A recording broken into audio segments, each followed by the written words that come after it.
Halo teman-teman, kembali lagi sama aku ya teman-teman. Oke teman-teman, bagaimana kalian kabarnya? Semoga kalian pada sehat selalu ya dimanapun kalian berada.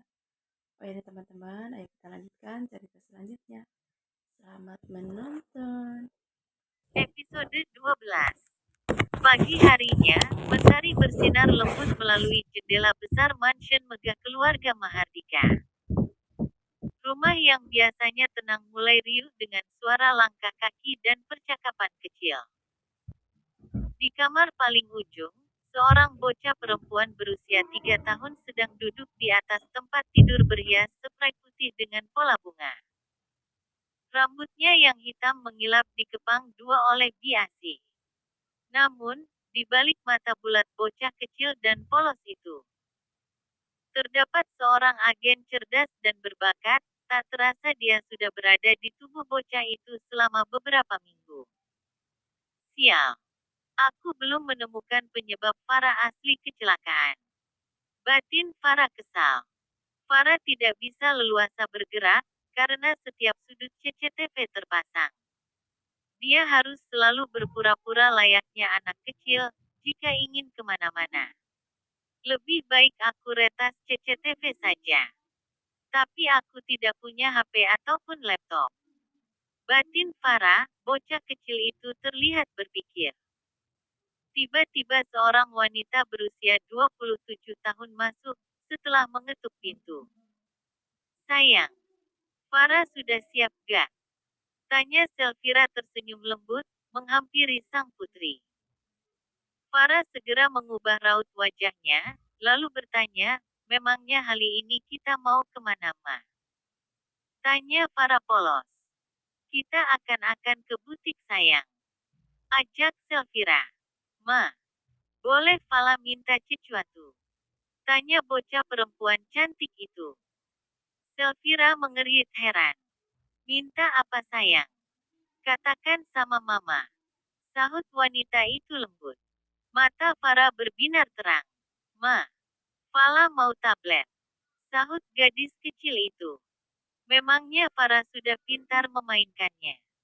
Tanya Selvira lembut. Farah mengangguk polos. Fala ini Seldasma. Ucapnya bangga. Selvira terkekeh. Baiklah. Nanti kita beli tablet, tapi dengan syarat, Farah tidak boleh terlalu lama bermain game. Oke. Farah mengangguk. Oke mama. Terima kasih. Ucapnya tersenyum. Sama-sama sayang. Ah, akhirnya, aku tidak perlu sembunyi-sembunyi lagi untuk meminjam HP mama. Batin Farah bersorak gembira. Ayo kita ke bawah. Ajak Selvira. Di ruang keluarga, kini mereka berkumpul untuk sarapan. Terlihat Arvin duduk di kursi kepala keluarga dengan memakai jas mahal. Pria berusia 29 tahun itu, nampak tampan dengan tubuh yang kekar. Sayangnya, kata para percuma ganteng, kalau tidak setia. Di samping kanannya, ada Amara bersama putrinya Lunaira yang sudah terlihat sangat bersemangat. Dan di samping kiri Arvin, ada Selvira dan Farah. Arvin terbatuk kecil, untuk mencairkan suasana. Ayo kita sarapan dulu.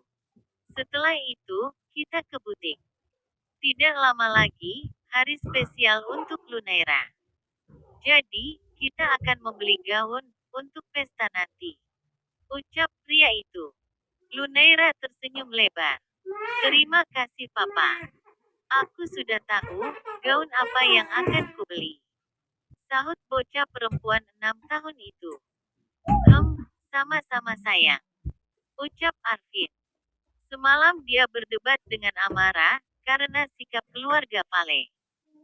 Jadi, sebagai permintaan maafnya pada istri keduanya, dia memenuhi permintaan Amara, untuk merayakan ulang tahun Lunaira dengan sangat meriah di hotel milik keluarga Pale. Selvira tersenyum tipis. Semoga semuanya berjalan lancar. Aku juga akan memesan gaun untuk Farah, saat pesta itu. Amara tersenyum kepura-puraan. Tentu mbak. Tapi kupikir, anak kecil sepertinya tidak membutuhkan sesuatu yang terlalu istimewa.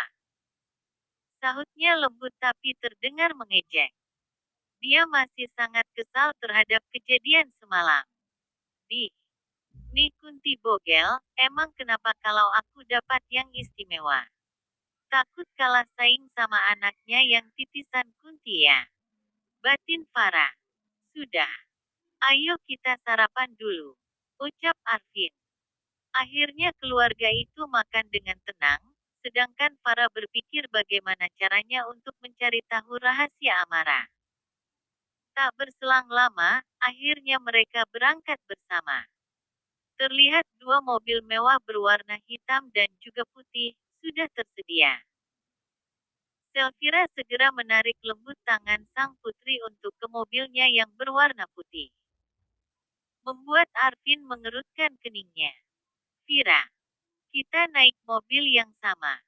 Ajak Arvin lembut. Selvira menatap suaminya acuh. Aku bersama Vira saja. Sahutnya datar. Arvin menghela napasnya, dia tahu istri pertamanya masih kecewa dengan perbuatannya semalam. Ayo mas. Hari sudah sangat siang. Ajak Amara menarik lengan Arvin. Arvin mengangguk, kemudian melangkah masuk ke mobil berwarna hitam. Kedua mobil itu segera meluncur, diikuti oleh satu mobil pengawal Mahardika.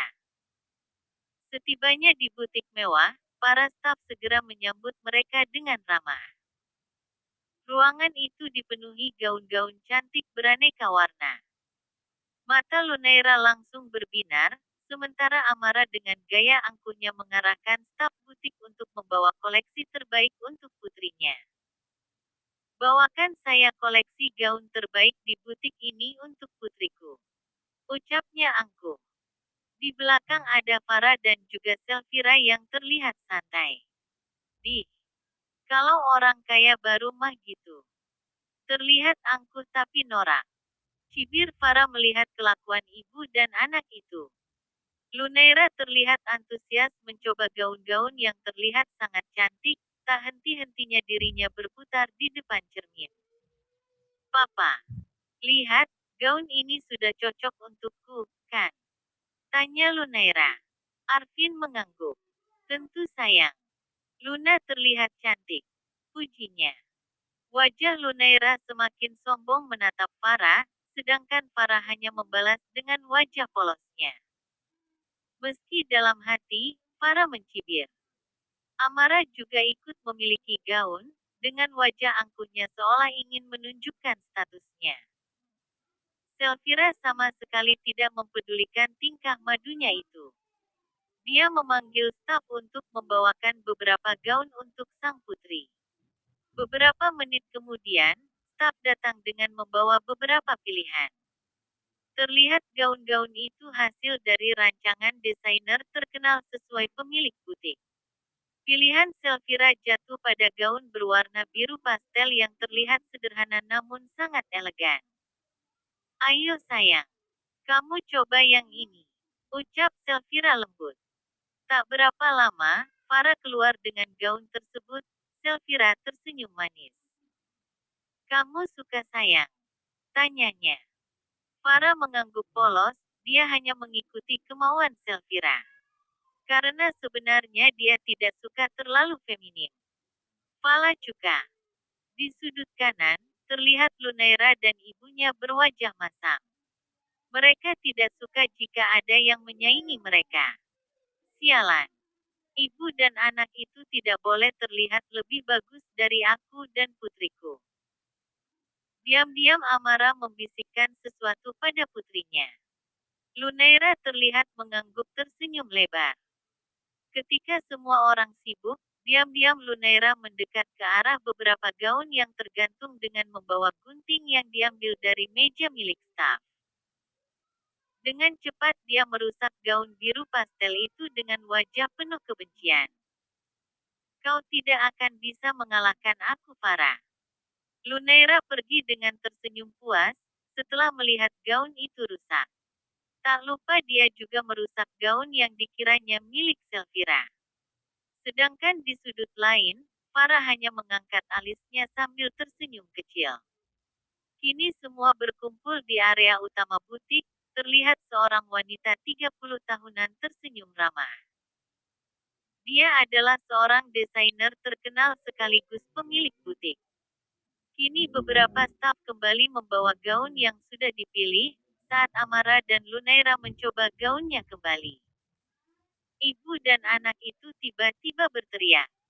"Kenapa gaun milik kami rusak begini?" teriak Amara geram.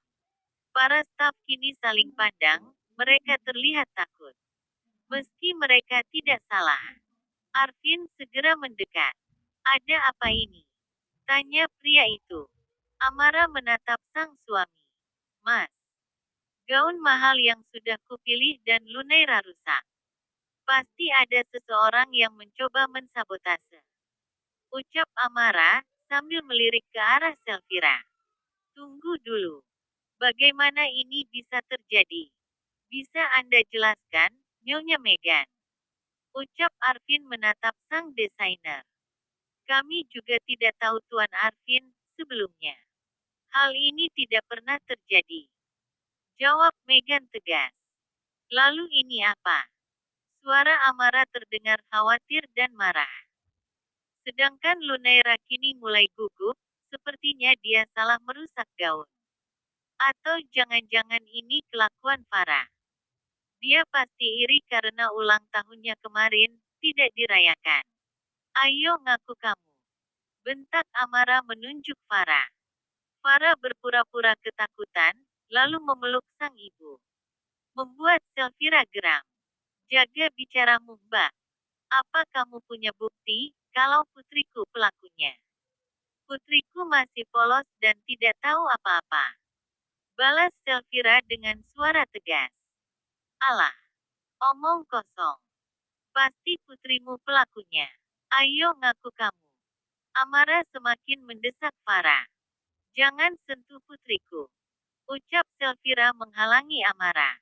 "Cukup," ucap Arvin dengan suara tegas. Dia sangat pusing melihat dua istrinya berdebat. Pusing kan? Makanya jangan sok punya istri dua. Gak bisa adilkan kamu. Batin Farah mengejek. "Begini saja. Kami akan memeriksa CCTV. Kami juga mengalami kerugian jika terjadi seperti ini," ucap Megan. "Ayo kita buktikan," ucap Amara penuh percaya diri. Lunaira kini terdiam dengan wajah gugup, tangannya saling bertautan karena merasa sangat takut. Para pengunjung lain ikut penasaran. Apakah perkataan wanita bergaun merah Amara mengatakan kebenaran?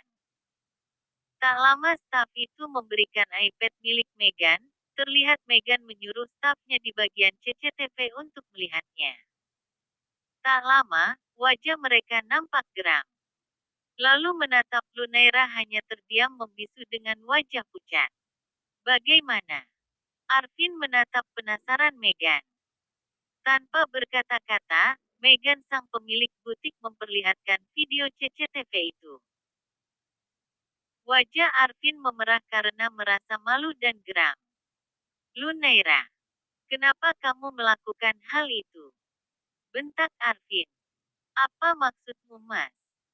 Kenapa kamu memarahi Luna? Harusnya kamu memarahi Farah," ucap Amara kesal. "Diam kamu," bentak Arvin membuat Amara tersentak. "Lihat sendiri." Arvin memperlihatkan CCTV itu, membuat mata Amara membulat sempurna. Wajahnya memerah antara malu dan marah. "Sudah tahu, kan? Putriku tidak bersalah," sahut Selfira geram. "Ayo sayang, kita pulang." Selfira menarik lembut tangan Farah. Sebelum pergi, diam-diam Farah memberikan salam jari tengah pada Amara. Membuat wanita itu semakin geram. "Ini belum seberapa. Lihat apa pesta putrimu akan berjalan lancar." Batin Farah menyeringai.